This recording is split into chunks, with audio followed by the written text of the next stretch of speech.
அப்போஸ்தலனாகிய பவுல் தீமோத்தேயுவுக்கு எழுதின முதலாம் நிருபம் 5ஆம் அதிகாரம். முதிர் வயதுள்ளவனை கடிந்து கொள்ளாமல் அவனை தகப்பனைப் போலவும், பாலிய புருஷரை சகோதரரைப் போலவும், முதிர் வயதுள்ள ஸ்திரீகளை தாய்களைப் போலவும், பாலிய ஸ்திரீகளை எல்லா கற்புடன் சகோதரிகளைப் போலவும் பாவித்து புத்தி சொல்லு. உத்தம விதவைகளாகிய விதவைகளை கனம் பண்ணு. விதவையானவளுக்கு பிள்ளைகளாவது பேரன் பேர்த்திகளாவது இருந்தால் இவர்கள் முதலாவது தங்கள் சொந்த குடும்பத்தை தேவ பக்தியாய் விசாரித்து, பெற்றார் செய்த நன்மைகளுக்கு பதில் நன்மைகளை செய்ய கற்றுக்கொள்ள கடவர்கள். அது நன்மையும் தேவனுக்கு முன்பாக பிரியமுமாயிருக்கிறது. உத்தம விதவையாயிருந்து தனிமையாயிருக்கிறவள் தேவனிடத்தில் நம்பிக்கையுள்ளவளாய் இரவும் பகலும் வேண்டுதல்களிலும் ஜபங்களிலும் நிலைத்திருப்பாள். சுகபோகமாய் வாழ்கிறவள் உயிரோடே செத்தவள். அவர்கள் குற்றஞ்சாட்டப்படாதவர்களாய் இருக்கும்படி இவைகளை கட்டளையிடு. ஒருவன் தன் சொந்த ஜனங்களையும் விசேஷமாக தன் வீட்டாரையும் விசாரியாமற் போனால் அவன் விசுவாசத்தை மறுதலித்தவனும் அவிசுவாசியிலும் கெட்டவனுமாயிருப்பான்.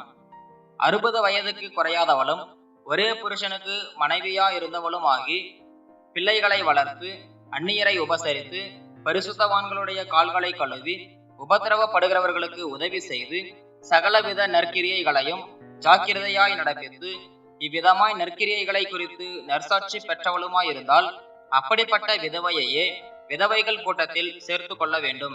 இளவயதுள்ள விதவைகளை அதிலே சேர்த்து கொள்ளாதே. ஏனெனில் அவர்கள் கிறிஸ்துவுக்கு விரோதமாய் காம விகாரம் கொள்ளும் போது விவாகம் பண்ண மனதாகி முதலில் கொண்டிருந்த விசுவாசத்தை விடுவதினாலே ஆக்கினைக்குட்படுவார்கள். அதுவும் அல்லாமல் அவர்கள் சோம்பலுள்ளவர்களாய் வீடு வீடாய் திரிய பழகுவார்கள். சோம்பலுள்ளவர்களாய் மாத்திரமல்ல, அனுப்புகிறவர்களாயும் வீண் அலுவற்காரிகளாயும் தகாத காரியங்களை பேசுகிறவர்களாயும் இருப்பார்கள். ஆகையால் இளவயதுள்ள விதவைகள் விவாகம் பண்ணவும் பிள்ளைகளை பெறவும் வீட்டை நடத்தவும் விரோதியானவன் நிந்திக்கிறதற்கு இடம் உண்டாக்காமல் இருக்கவும் வேண்டுமென்றிருக்கிறேன். ஏனெனில் இதற்கு முன்னே சிலர் சாத்தானை பின்பற்றி விலகி போனார்கள். விசுவாசியாகிய ஒருவனிடத்திலாவது ஒருத்தியிடத்திலாவது விதவைகள் இருந்தால் அவர்கள் இவர்களுக்கு உதவி செய்ய கடவர்கள். சபையானது உத்தம விதவைகளானவர்களுக்கு உதவி செய்ய வேண்டியதாகையால் அந்த பாரத்தை அதன் மேல் வைக்கக்கூடாது. நன்றாய் விசாரணை செய்கிற மூப்பர்களே, விசேஷமாக திருவசனத்திலும் உபதேசத்திலும் பிரயாசப்படுகிறவர்களை இரட்டிப்பான கனத்திற்கு பாத்திரராக எண்ண வேண்டும்.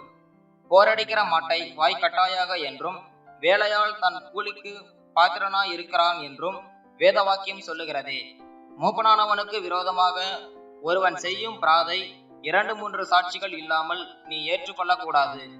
மற்றவர்களுக்கு பயமுண்டாகும்படி பாவம் செய்தவர்களை எல்லாருக்கும் முன்பாக கடிந்து கொள்.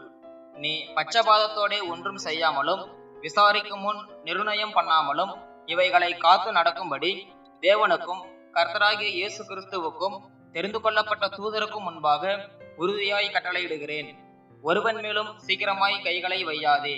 மற்றவர்கள் செய்யும் பாவங்களுக்கும் உடன்படாதே. உன்னை சுத்தவானாக காத்துக்கொள். நீ இனிமேல் தண்ணீர் மாத்திரம் குடியாமல் உன் வயிற்றிற்காகவும் உனக்கு அடிக்கடி நேரிடுகிற பலவீனங்களுக்காகவும் கொஞ்சம் திராட்சரசமும் கூட்டிக்கொள். சிலருடைய பாவங்கள் வெளியரங்கமாயிருந்து நியாய தீர்ப்புக்கு முந்திக் கொள்ளும். சிலருடைய பாவங்கள் அவர்களை பின்தொடரும். அப்படியே சிலருடைய நற்கிரியைகளும் வெளியரங்கமாயிருக்கும். அப்படி இராதவைகளும் மறைந்திருக்க மாட்டாது.